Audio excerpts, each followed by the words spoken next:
First question మనం చూసుకున్నట్లయితే Indian physical federalism పుస్తక రచయిత ఎవరు? First one Urjit Patel, second one Rajiv Maharshi, third one YV Reddy, fourth one Rupendra Mishra. So correct ఆన్సర్ని కామెంట్ చేసేయండి.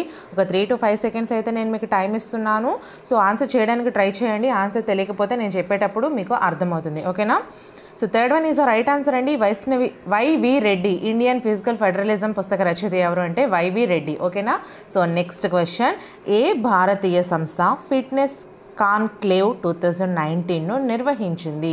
First one SEBI, second one ఆర్థిక మంత్రిత్వ శాఖ, third one Niti Aayog, fourth one RBI. So correct ఆన్సర్ని కామెంట్ చేసేయండి అమ్మా. So third one is the right answer అండి. నీతి ఆయోగ్. ఏ భారతీయ సంస్థ అంటే నీతి ఆయోగ్ సంస్థ ఫిట్నెస్ కాన్క్లేవ్ 2019ను అయితే నిర్వహించడం జరిగింది. Next question, west Nile fever దేని ద్వారా వ్యాప్తి చెందుతుంది? ఫస్ట్ వన్ గబ్బిలాలు బ్యాట్స్, సెకండ్ వన్ నీరు వాటర్, థర్డ్ వన్ ఎలుకలు ర్యాట్స్, ఫోర్త్ వన్ దోమలు మస్కిటో. సో కరెక్ట్ ఆన్సర్ని మరి కామెంట్ చేసేయండి.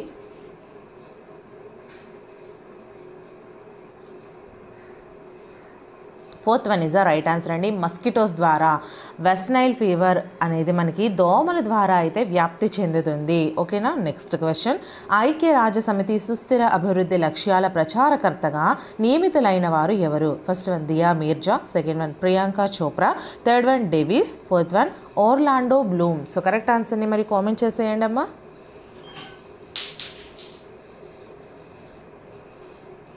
So first one is the right answer అండి. ఐక్యరాజ్య సమితి సుస్థిర అభివృద్ధి లక్ష్యాల ప్రచారకర్తగా నియమితులైన వారు దియా మీర్జా. ఓకేనా? నెక్స్ట్ క్వశ్చన్, క్రింది ఏ కణజాలం మొక్కను కఠినంగా మరియు దృఢంగా చేస్తుంది? ఫస్ట్ వన్ శ్లేష్మ ధాతువు, సెకండ్ వన్ దారువు, థర్డ్ వన్ దృఢ కణ సంహతి, ఫోర్త్ వన్ మృదు కణజాలము. సో కరెక్ట్ ఆన్సర్ని కామెంట్ చేసేయండి. Third one is the right answer అండి. దృఢ కణ సంహతి. ఈ దృఢ కణ సంహతి అనేది మొక్కను కఠినంగా మరియు దృఢంగా కూడా చేస్తుంది. నెక్స్ట్ క్వశ్చన్, విత్తనాలు లేని ఫలాల తయారీకి ఉపయోగించే హార్మోన్ ఏది? First one auxin, second one gibberellin, third one cytokinin, fourth one ethylene. So correct ఆన్సర్ని మరి కామెంట్ చేసేయండి. So second one is the right answer అండి. జిబ్బరెల్లిన్. విత్తనాలు లేని ఫలాల తయారీకి ఉపయోగించే హార్మోన్ను జిబ్బరెల్లిన్లు అంటారు. నెక్స్ట్ క్వశ్చన్, గ్రహణాలు ఏర్పడుటకు కారణమైన కాంతి యొక్క ధర్మం? ఫస్ట్ వన్ కాంతి రుజుమార్గ పయనం, సెకండ్ వన్ కాంతి సంపూర్ణాంతర పరావర్తనం, థర్డ్ వన్ కాంతి ధ్రువణం, ఫోర్త్ వన్ కాంతి పరావర్తనం. సో కరెక్ట్ ఆన్సర్ని మరి కామెంట్ చేసేయండి. First one is the right answer అండి. కాంతి రుజుమార్గ పయనము. గ్రహణాలు ఏర్పడడానికి కారణమైన కాంతి యొక్క ధర్మం ఏంటండి? కాంతి రుజుమార్గ పయనం అనేది గ్రహణాలు ఏర్పడటకు కారణమైనటువంటి కాంతి యొక్క ధర్మము. నెక్స్ట్ క్వశ్చన్, భారమితి యొక్క రీడింగ్ హఠాత్తుగా క్షీణించినట్లయితే అది దేనిని సూచిస్తుంది? ఫస్ట్ వన్ వర్ష సూచన, సెకండ్ వన్ తుఫాను సూచన, థర్డ్ వన్ అధిక ఉష్ణోగ్రత, ఫోర్త్ వన్ మంచు సూచన. సో కరెక్ట్ ఆన్సర్ని మరి కామెంట్ చేసేయండి. అలాగే ఈ వీడియో నచ్చినట్లయితే ఖచ్చితంగా ఒక లైక్ చేయండి. మన ఛానల్ని తప్పకుండా సబ్స్క్రైబ్ చేసుకోండి. So second one is the right answer అండి. భారమితి యొక్క రీడింగ్ హఠాత్తుగా క్షీణిస్తే అది తుఫాను సూచనగా మనము భావించాలి.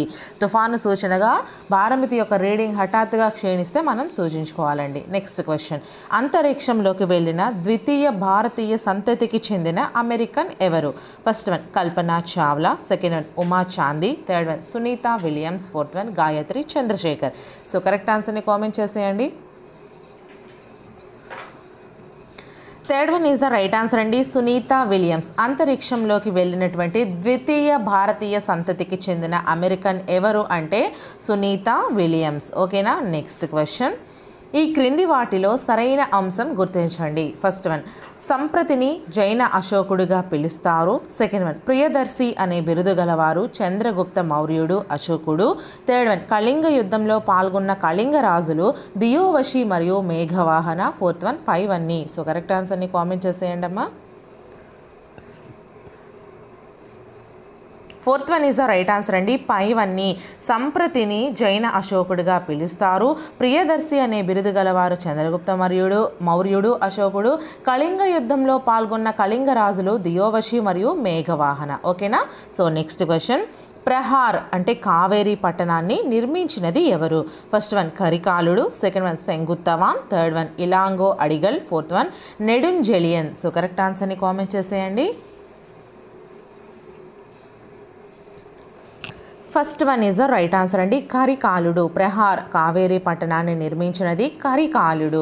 నెక్స్ట్ క్వశ్చన్, క్రింది వాటిలో సరి కానిది ఏది? ఫస్ట్ వన్ కేబినెట్ రాయబారం 1946, సెకండ్ వన్ సిమ్లా ప్రణాళిక 1945, third one Rajaji formula 1944, fourth one royal Indian navy తిరుగుబాటు 1943. సో కరెక్ట్ ఆన్సర్ని కామెంట్ చేసేయండి. Fourth one is the right answer అండి. ఇది మనకి సరి కానిది. ఈ రాయల్ ఇండియన్ నేవీ తిరుగుబాటు అనేది సరి కానిది. మరి సరైనవి ఏంటండి?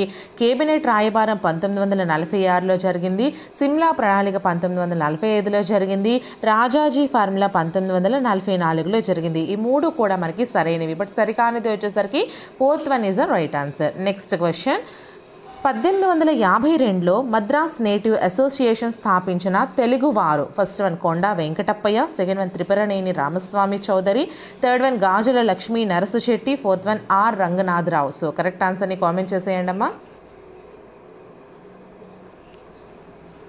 So third one is the right answer అండి. గాజుల లక్ష్మీ నరసు చెట్టి 1852లో మద్రాస్ నేటివ్ అసోసియేషన్ను స్థాపించిన తెలుగువారు ఎవరు? గాజుల లక్ష్మీ నరసు చెట్టి గారు.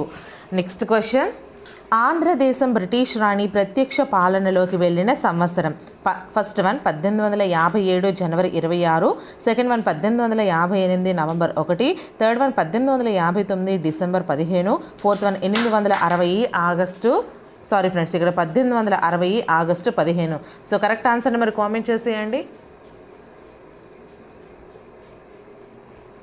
So second one is the right answer అండి. 1858 నవంబర్ 1 ఆంధ్రదేశం బ్రిటిష్ రాణి ప్రత్యక్ష పాలనలోకి వెళ్ళిన సంవత్సరం వచ్చేసరికి 1858 నవంబర్ 1 అండి. ఇది మనకి రైట్ ఆన్సర్ అవుతుంది. So next question, Raghupathi Venkataratnam Naidu garu నడిపిన పత్రిక? First one Brahma Prakasika, second one fellow worker, third one people's friend, fourth one పైవన్నీ. సో కరెక్ట్ ఆన్సర్ని కామెంట్ చేసేయండి. ఇందులో నా పేరు కూడా ఉంది క్వశ్చన్లో. So fourth one is the right answer అండి. రఘుపతి వెంకటరత్నం నాయుడు గారు నడిపిన పత్రిక Brahma Prakasika, second one fellow worker, third one people's friend. ఈ మూడు కూడా నడిపారండి. సో ఇక్కడ మనకి వెంకటరత్నం అనేది నా ఫుల్ నేమ్ అండి. సో నెక్స్ట్ క్వశ్చన్, అంతర్రాష్ట్ర వివాదాలను పరిష్కరించుటకు స్నేహపూరిత వాతావరణాన్ని కల్పించుటకు రాజ్యాంగంలో క్రింది వాటిలో దేనిని ఏర్పాటు చేశారు?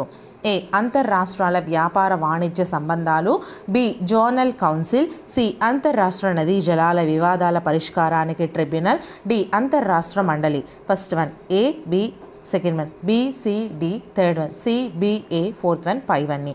సో కరెక్ట్ ఆన్సర్ని మరి కామెంట్ చేసేయండి.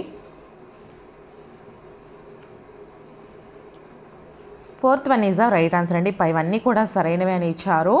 ఏ అంతర్రాష్ట్ర వివాదాలను పరిష్కరించుటకు స్నేహపూరిత వాతావరణాన్ని కల్పించుటకు రాజ్యాంగంలో క్రింది వాటిలో దేన్ని ఏర్పాటు చేశారంటే అంతర్రాష్ట్రాల వ్యాపార వాణిజ్య సంబంధాలని, అలాగే జోనల్ కౌన్సిల్ను, అంతర్రాష్ట్ర నదీ జలాల వివాదాల పరిష్కారానికి ట్రిబ్యునల్ను, అంతర్రాష్ట్ర మండలి, ఈ నాలుగింటిని కూడా ఏర్పాటు చేయడం అనేది జరిగిందండి. ఓకేనా? సో నెక్స్ట్ క్వశ్చన్, ఈ క్రింది వానిలో సరిగా జతపరచనిది ఏది? ఫస్ట్ వన్ పౌరసత్వము, రైల్వేలు, కేంద్ర జాబితా, సెకండ్ వన్ శాంతి భద్రతలు, వ్యవసాయము, రాష్ట్ర జాబితా, థర్డ్ వన్ వివాహము, విడాకులు, విద్యుత్, ఉమ్మడి జాబితా, ఫోర్త్ వన్ ఎన్నికలు, ఉమ్మడి జాబితా. సో కరెక్ట్ ఆన్సర్ని మరి కామెంట్ చేసేయండి. Fourth one is the right answer అండి. ఎన్నికలు ఉమ్మడి జాబితా అనేది సరిగా జతపరచలేదు, ఇది మనకి తప్పు ఆన్సర్. సో మరి రైట్ అనేవి ఏంటంటే పౌరసత్వము, రైల్వేలు అనేవి కేంద్ర జాబితాకు చెందినవి, శాంతి భద్రతలు, వ్యవసాయం అనేది రాష్ట్ర జాబితాకు చెందినది, వివాహము, విడాకులు, విద్యుత్ అనేది ఉమ్మడి జాబితాకు సంబంధించినవి. ఈ మూడు కూడా మనకి రైట్ ఆన్సర్స్ అండి.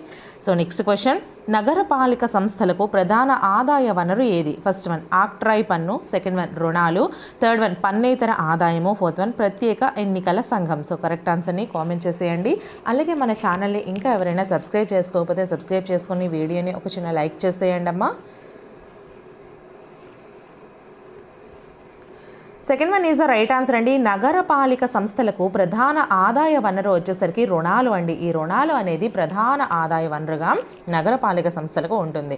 Next question, Ashok Mehta committee సిఫార్సు చేసిన పంచాయతీరాజ్ వ్యవస్థలు ఏవి? ఫస్ట్ వన్ గ్రామ పంచాయతీ, మండల పంచాయతీ. సెకండ్ వన్ మండల పంచాయతీ, జిల్లా పరిషత్. థర్డ్ వన్ గ్రామ పంచాయతీ, జిల్లా పంచాయతీ. ఫోర్త్ వన్ జిల్లా పంచాయతీ, జిల్లా పరిషత్. సో కరెక్ట్ ఆన్సర్ని మరి కామెంట్ చేసేయండి.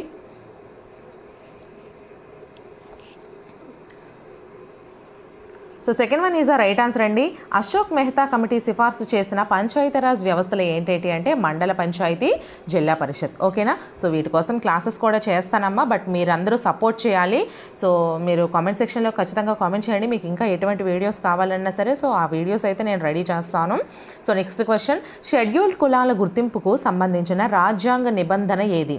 First one 340, second one 341, third one 343, fourth one 344. So correct ఆన్సర్ని మరి కామెంట్ చేసేయండి. Second one is the right answer అండి. 341 షెడ్యూల్డ్ కులాల గుర్తింపుకు సంబంధించిన రాజ్యాంగ